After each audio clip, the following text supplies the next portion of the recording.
America is the richest country in the world, with a GDP per capita of roughly 83,000 US dollars. While the country generates immense wealth, most Americans do not share in the benefits equally. The top 1% of wealthy households in the United States own approximately 30.8% of the total wealth within the country, while the bottom 50% only own 2.4%.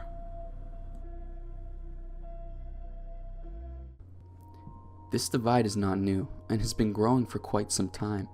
Policy decisions, tax structures, and global economic shifts have been occurring for decades, resulting in the position we are in today. Since 1979, productivity among workers in the United States has increased by 61.8%, but hourly pay has only increased by 17.5%. This, among other factors such as inflation, has lessened the amount of money being earned by the average worker. With less money being earned and prices rising, many milestones in life are simply out of reach for the average person.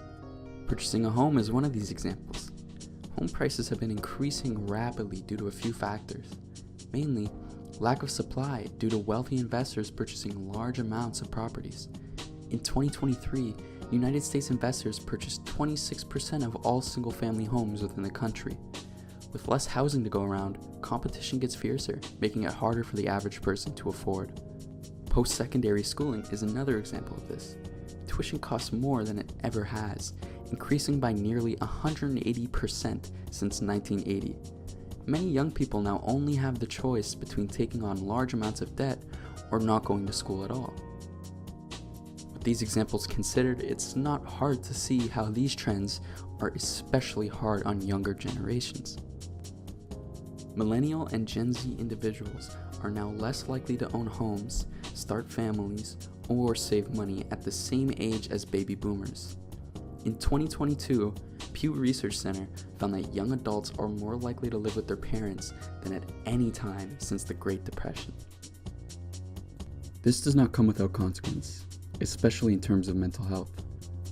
WHO data shows that countries that experience more inequality suffer at double the rates of more equitable countries.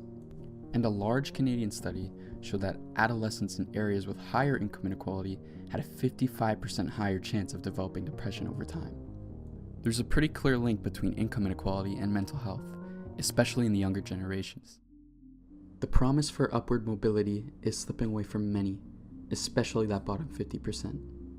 While our economy may be growing, prosperity is only growing for the wealthy. The growing income inequality has had far-reaching consequences, putting many things out of reach for the average person. This inequality threatens our future. Without meaningful reforms to address it, the gap will only continue to grow. A more equitable society is essential for the future of our economy and our country.